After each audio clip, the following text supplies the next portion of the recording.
Pessoal, vamos imaginar a seguinte situação.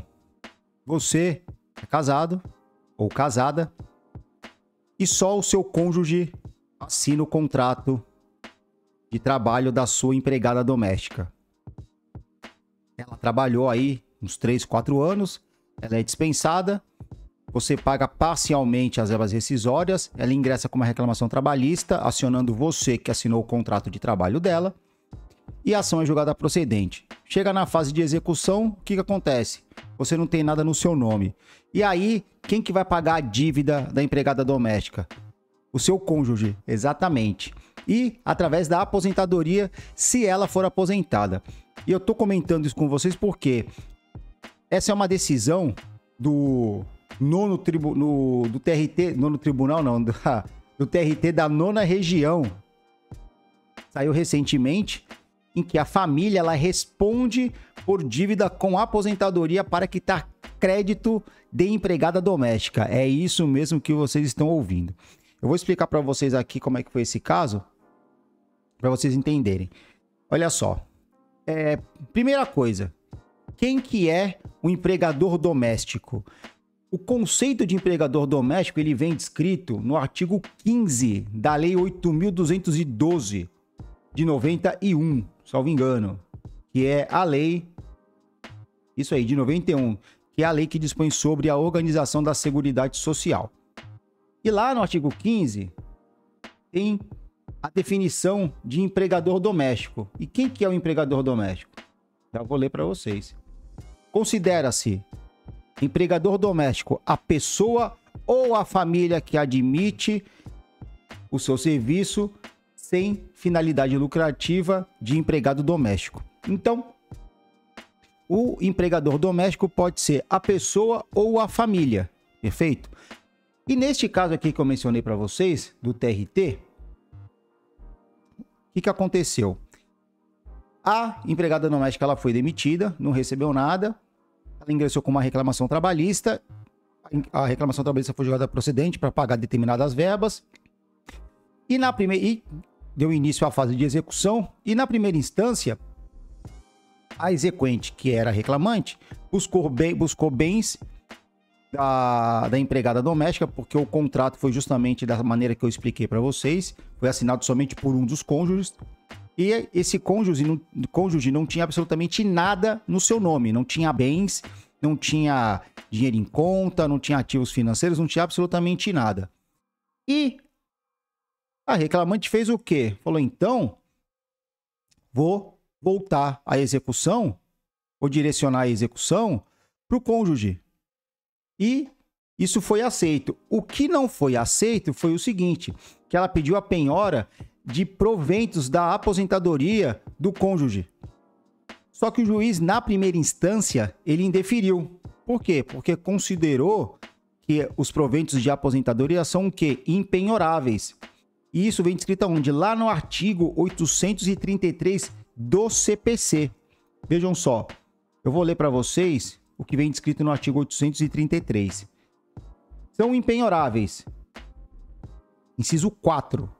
Os vencimentos, os subsídios, os soldos, os salários, as remunerações, os proventos de aposentadoria, as pensões, os pecúlios e os montepios, bem como as quantias recebidas por liberalidade de terceiro e destinadas ao sustento do devedor e de sua família, os ganhos de trabalhador autônomo e os honorários de profissional liberal, ressalvado o parágrafo 2º. E lá no parágrafo 2º nós temos o quê? Que o disposto no inciso 4 e 10 do caput do artigo 833 não se aplica à hipótese de penhora para pagamento de prestação alimentícia, independentemente da sua origem, bem como as importâncias excedentes a 50 salários mínimos mensais. Então, o juiz, na primeira instância, ele indeferiu a penhora dos proventos de aposentadoria com fundamento no artigo 833 do CPC. Mas a reclamante, ela agravou de petição desta decisão para o TRT. E o TRT entendeu o quê? Entendeu o seguinte: considerando que, em regra, a entidade familiar se beneficia dos serviços prestados pelo trabalhador doméstico e que somente uma pessoa assina o contrato de trabalho, pois a entidade familiar não detém personalidade jurídica, não se pode afastar a possibilidade de reconhecer a responsabilidade solidária do cônjuge que se beneficiou dos serviços, pelo cumprimento das obrigações decorrentes do vínculo de emprego. Então, aqui a gente entende o seguinte, que a gente extrai desse argumento que está no acordo, que ainda que o contrato de trabalho ele seja assinado por uma única pessoa da família, por exemplo, neste caso, que foi a patroa, o que acontece? Que foi o patrão, o cônjuge, ele também vai ser responsável. Por quê? Porque o serviço ele é prestado para a entidade familiar e não para uma única e exclusiva pessoa, a não ser que a pessoa more sozinha. Mas neste caso não, era um casal. Então, o serviço foi prestado para quem? Para ambos. Ambos foram favorecidos, tanto aquele que assinou o contrato de trabalho da empregada doméstica, quanto aquela pessoa que não assinou, tá? E aqui ele continua. O fato de o esposo da executada não constar no título exequendo não impede que a execução lhe seja direcionada, dado o reconhecimento do conjunto familiar como empregador, que decorre da Lei Complementar 150 e o torna responsável solidário como membro, explicou aqui a relatora do acordo. E com relação à penhora, o que aconteceu? Esse processo foi parar na seção especializada do TRT da 9ª Região e acabou reformando o entendimento do juízo de primeiro grau sobre a questão de impenhorabilidade dos proventos da aposentadoria, conforme dispõe aí o artigo 833, inciso 4 do CPC. E o que o colegiado explicou? Explicou o seguinte, que a norma ela busca proteger todos que se encontram no trabalho a fonte de sustento, independente da natureza da relação pela qual os serviços foram ou não prestados. O objetivo da norma processual foi resguardar o rendimento do trabalho humano e, dessa forma, abrange salários em sentido estrito, vencimentos, soldos, pensões, pecúlios, as quantias que são recebidas e recolhidas por mera liberalidade de terceiros. Então, todos eles são o quê? São impenhoráveis. Porém, a seção especializada entendeu o quê?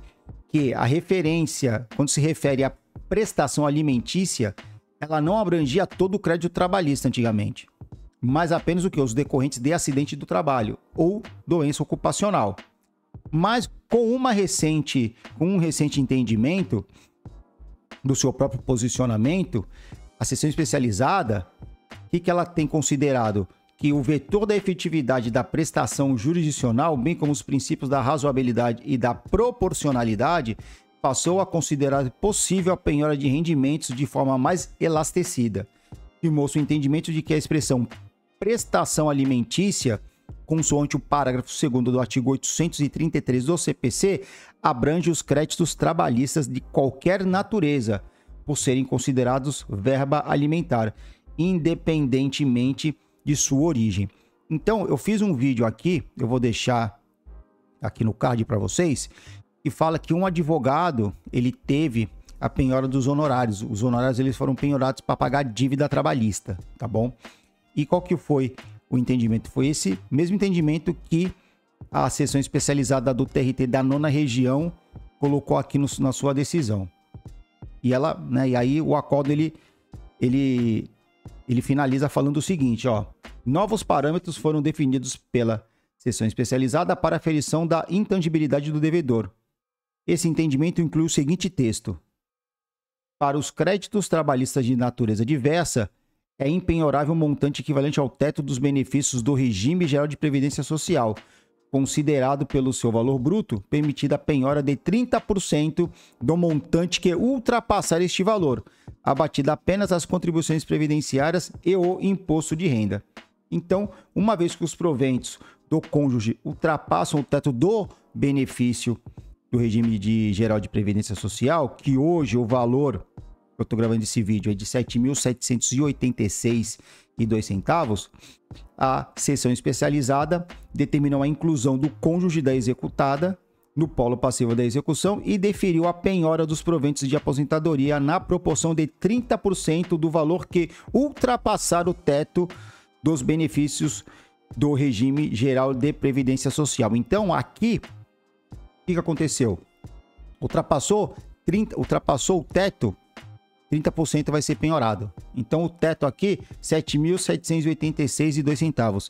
Se ela ganhar 10 mil, 10% desses 3 mil vão ser penhorados.